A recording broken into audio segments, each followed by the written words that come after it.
حضرت آقا امام باقر علیہ السلام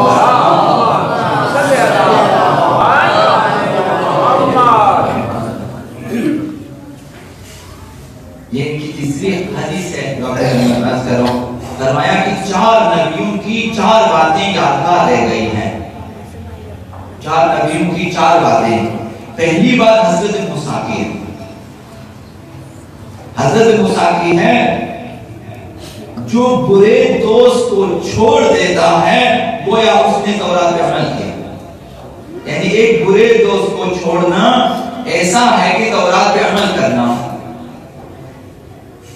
اب یہ برے دوست آپ سے اگر پوچھیں, ہم سے اگر پوچھیں سرسری طور پر, ہم مثلا کلاس فیلو یا مثلا جو ایک ساتھ باقیوں کو, ممکن ہے کہ دوست مختلف ہوتے ہیں. کبھی باپ ہمارا دوست ہوتا ہے, کبھی ماں ہماری دوست ہوتی ہے, کبھی بھائی ہمارا دوست ہے, کبھی کلاس فیلو ہمارا دوست ہے, کبھی بیوی کی صورت میں ہے دوست, کبھی شوہر کی صورت میں ہے دوست, اور کبھی کام کے ساتھی ہیں, کبھی ہم کلاس, کبھی استاد ہمارا دوست ہے, اور کبھی شاگرد ہمارا دوست ہے. تو مختلف دوستوں کے مختلف کام ہوتے ہیں. تقریبی کام یہ برے دوست ہیں. کوئی دوست ایسا ہوگا جو مشورہ دے گا کہ جائیں بلو پرنٹ فلمیں دیکھیں. ایسے دوست بھی ہیں, مشورے دیتے ہیں, کو گمراہ کر دیتے ہیں. ایک دوست ممکن ہے کہ جھوٹ بولنا سکھائے ہمیں. ان دوستوں سے الگ ہونا چاہیے, نوجوانوں سے الگ ہے. ایسے دوستوں کو پہچانے, اگر یہ دوست مجھے گمراہ کر رہا ہے, مجھے جھوٹ سکھا رہا ہے, تو قطعی مجھے سکھا رہا ہے, اس سے الگ ہونا چاہیے, اس سے تعلقات ختم کرنا چاہیے, اس سے دور رہنا چاہیے. بعض دوست آئیں گے چوری کا شوق دلائیں گے کہ چوری میں کیا ہوتا ہے, کچھ بھی نہیں ہوتا مسئلہ.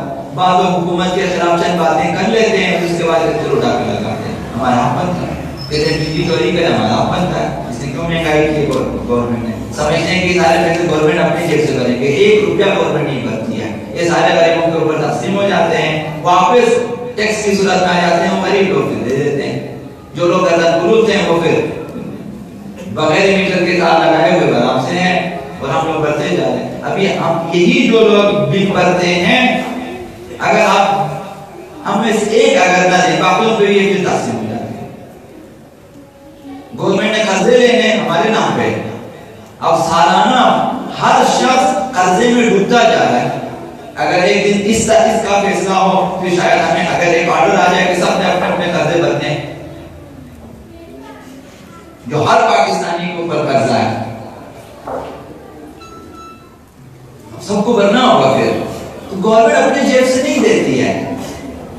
تو لہٰذا اس مت میں گورنمنٹ نے گیس میں کہا کہ ہم بل نہیں دیں گے, پانی میں کہا بل نہیں دیں گے, ایسے استعمال نہ کریں.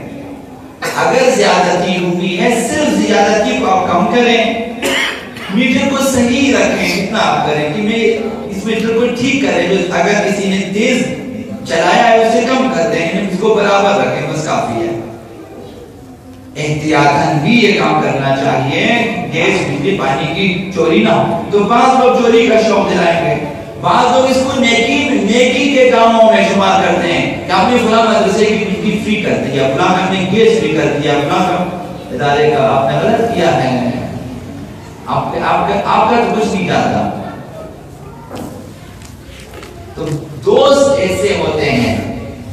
بعض دوست آئیں گے جنسی بے رحمروی سکھاتے ہیں. اب یہ یہاں کہنے کی باتیں نہیں ہیں. بعض لوگ موسیقی کو, قطعی, سگریٹ, چرس, افیون, نسوان, یہ چیزیں سکھاتے ہیں.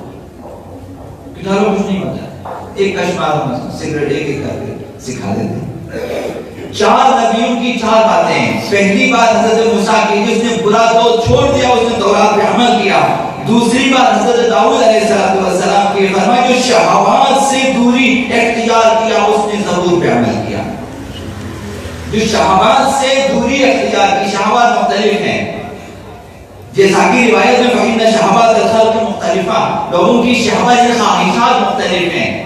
کبھی شہوت خواب ہے, بعض لوگوں کو سونے کی خواہش ہوتی ہے, بس سوتے رہیں, آپ اٹھائیں اور پھر سو جائیں گے. سونے کی بھی شہوت ہے, شہوت خواب, شہوت مال. کروڑ پتی ہونے کے باوجود, ارب پتی ہونے کے باوجود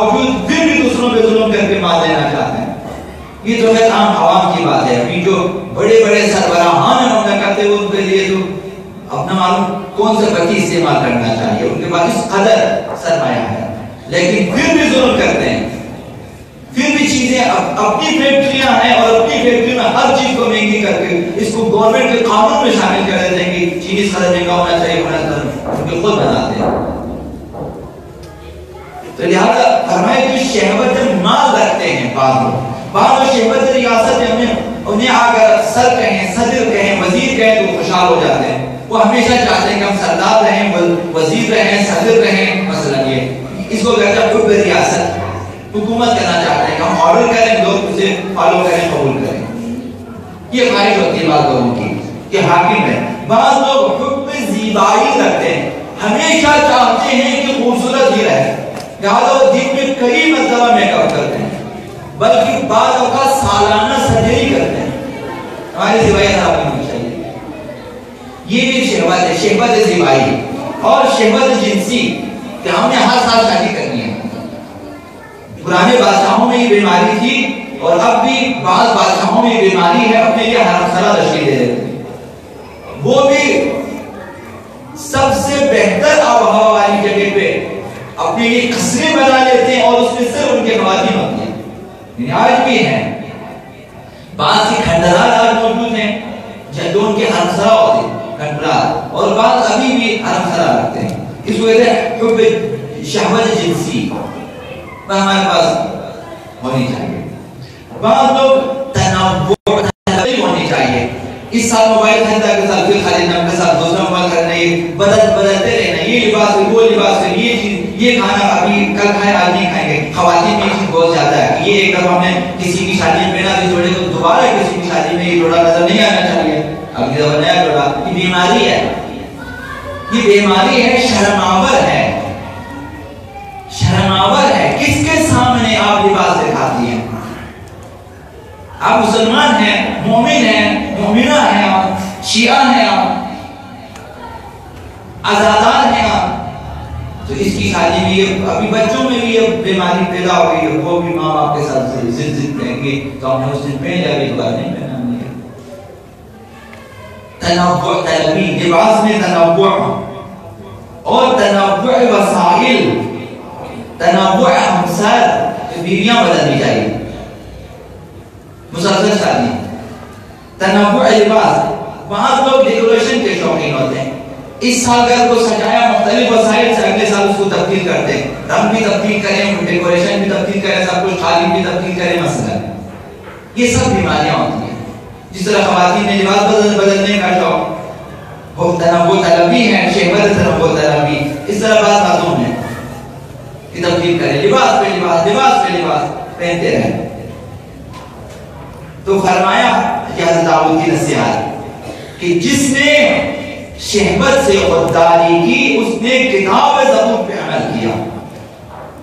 اور تیسری بات حضرت عیسیٰ علیہ السلام کی یادگار ہے. 4 پیغمبروں کی ہے, 3 کو میں عرض کروں گا کہ تقسیم خدا پر اگر کسی نے رضایت حاصل کی کہ خدا متعال نے جو تقسیم کیا اس پہ اگر راضی رہا تو اس نے انجیل پر عمل کیا ہے. خداوند بعض اوقات آپ چاہتے ہیں کہ کام ہو جائے لیکن نہیں ہوتا وہ کام, تو خداوند متعال کی بارگاہ میں ضد نہ کریں. عرض کرنا یہ ہے, ضد نہ کریں. یہ کام 1000 کوششوں کے باوجود نہیں ہو رہا, پھر ضد نہ کریں. یہ سمجھیں کہ اس میں مصلحت نہیں ہے, یہ کام نہیں ہو رہا, ورنہ ہونا چاہیے تھا. اور آپ کو بھی اندازے ہونا چاہیے نہیں ہو رہا ہے, نہیں ہو رہا تو یہ ہماری مصلحت میں نہیں ہے. لہذا جو کام آسانی سے ہوتا ہے اس کو کریں. جو چیزیں بآسانی حاصل ہوتی ہیں حلال اور جائز انہیں حاصل زیادہ کوشش نہ کریں. بعض لوگ نماز ہی چھوڑ دیتے ہیں تاکہ کمائی زیادہ ہو جائے. بعض لوگ حلال حرام کو سے بھی چلنے کی کوشش کر لیتے ہیں کہ زیادہ ہو جائے. ممکن ہے کہ حرام طریقے زیادہ ہوتے ہیں لیکن وہ مصلحت میں نہیں آتی. آپ کوشش کریں کہ جو صحیح اوقات کمانے کے کم کمائیں, اس کے بعد آ جائیں اپنے گھر آوریات کے بعد.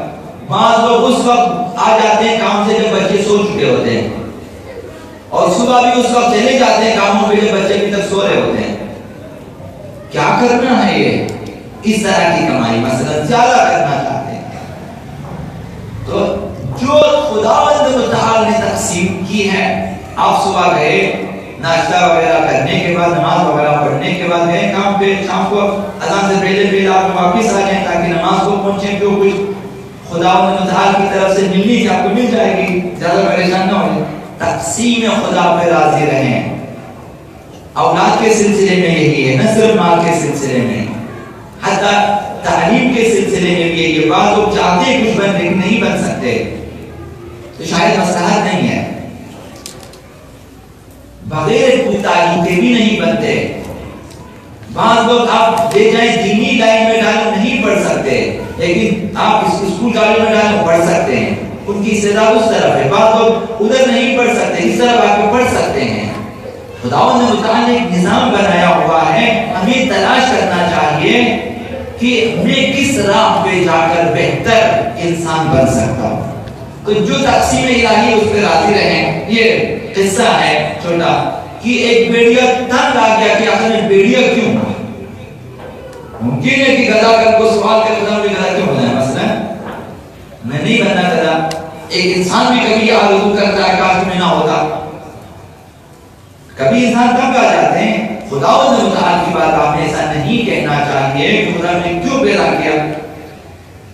تو بیڑیا تنگ آ گیا، اس نے کہا میں مور بننا چاہتا ہوں، تو لہذا کہے ایک مور کے بعد اس سے کچھ پھل لے لی، اپنے جسم پہ سجا دیے، اپنے کپ وغیرہ کیا، مور کی شکل میں بن کر وہ چلا گیا موروں میں۔ تو موروں نے پہچان لی بیڑیا ہے، ہمارے پھل لگا کر ہے، سب نے چوچ مارنا شروع کیا، زخمی کر دیا، بھاگا وہاں سے بیڑیوں کے پاس۔ بیڑیوں نے کہا تم دھوکے باز ہو، اس لیے ہمیں تمہاری دوستی منظور نہیں ہے۔ بیڑیوں نے بھی اسے نکال دیا۔ بوڑھے بیڑیے نے کہا اگر اپنی بیڑیا پن پہ اگر راضی رہتے، نہ موروں کی طرف سے چونچ کی زحمت تمہیں ملتی، نہ ہماری طرف سے نفرت۔ بعض لوگ جو کچھ نہیں بننا ہے اب وہ بننا چاہتے ہیں، تو نہیں ڈر کے رہے نہ ادھر کے۔ اردو میں کہتے ہیں دھوبی کا کتا نہ گھر کا نہ گھاٹ کا۔ یہ کہ جو خداوند متعال نے آپ کو مقام دیا، جو کام دیا ہے، جو خدمت کا موقع آپ کو دیا، اس پہ آپ راضی رہیں۔ خداوند متعال آپ سے بہت بڑا کام لینا چاہتا ہے۔ اب امام سجاد علیہ السلام خداوند متعال کی بارگاہ میں دعا کرتے ہیں کہ دینی خدمت کے بارے میں، مثلا دینی خدمت صرف قرآن و حدیث نہیں ہے، بہت ساری خدمات ہیں جو دینی ہیں، خصوصاً خدمت خالق۔ یہ شاید اس سے بھی بڑھ کر ہے۔ جو اگر ہم فرماتے ہیں خدایا اگر جو کام مجھ سے لے رہا ہے اس کام کے لیے کسی اور کا انتخاب نہ کرنا۔ انسان کی دعا یہ ہونی چاہیے، اگر آپ یہ خدمت انجام دے رہے ہیں، خدا دعا کہ خدا یہ خدمت میں انجام دے رہا ہوں، اسے مسلسل میں جاری رہو، یہ کام مجھ سے نہ لے لیں، ورنہ ایک بہانے سے آپ نہیں کر سکتے۔ بھئی اس سال ہم بیمار ہیں، مدداری نہیں کر سکتے، اس سال ہم بیمار ہیں، ہم برگاہ نہیں آ سکتے، ہم جلوس نہیں نکال سکتے، ہم اس سال محرم نہیں منا سکتے۔ مثلا ایک خطیب بیمار ہو جاتا ہے، اس سال خداوت نہیں کر سکتے، رہ جاتے ہیں۔ خدا سے مسلسل دعا کریں کہ خدمت کے لیے میری جگہ کسی اور کا انتخاب نہ کرے، ورنہ یہ سنت الہی ہے کہ آپ کی جگہ کسی اور کا خداوت انتخاب کرتا ہے۔ یستبدل قوما غیرکم، قرآن میں یہ فرمایا کہ تمہاری جگہ کسی اور کو، تمہارے بدلے میں کسی اور گروہ کو خداوند لائے گا کہ جو خداوند متعال خدمت کرے۔ لہذا یہ آخری بات ہے آپ کی خدمت میں، ابو وائل اور اس کا دوست جاتا ہے سلمان کے پاس مہمان بنے۔ اس زمانے کی بات ہے جب کہ غربت تھی، ابو وائل اور اس کا دوست جاتا ہے سلمان کے پاس۔ سلمان میں کچھ نہیں تھا، جو کی روٹی کے ساتھ نمک لایا اس نے، شاگرد آگا میں جو کی روٹی کے نمک لایا۔ ابو وائل کے دوست نے کہا کہ سلمان اگر اس کے ساتھ تھوڑی سبزی بھی ہوتی، مثلا کاؤ وغیرہ، کتنا اچھا ہوتا، بہتر ہوتا۔ مہمان کی خاطر سلمان کے گھر میں کچھ نہیں تھا، آفتابہ لے گیا سبزی والے کے پاس، اسے رہن رکھ لو، ضمانت دے دو، کچھ سبزی دے دی۔ اپنا آفتابہ رکھ کر سبزی لے کر آئے، انہوں نے تو کھا لیا روٹی کے ساتھ نمک، خالی نمک نہیں اور سبزی بھی ہے، مثلا کاہو وغیرہ اس طرح کی چیزیں۔ کھانے کے بعد اس کے دوست نے شکر خدا اجالا، خدا یا تیرا شکر ہے، تو نے ہمیں قناعت پسند بنا تھا، آج ہم نے قناعت والا کھانا کھایا۔ حضرت سلمان نے کہا تم قانی ہوتے میرا آفتابہ گر بھی نہ ہوتا، تو نے جو قناعت کی اس میرا آفتابہ چکے ہوتے ہیں. تو کوشش کریں کہ تقسیم الہی پہ راضی رہیں. گھروں میں جا کر مہمان بن کر جا کر مختلف چیزوں کا ڈیمانڈ نہ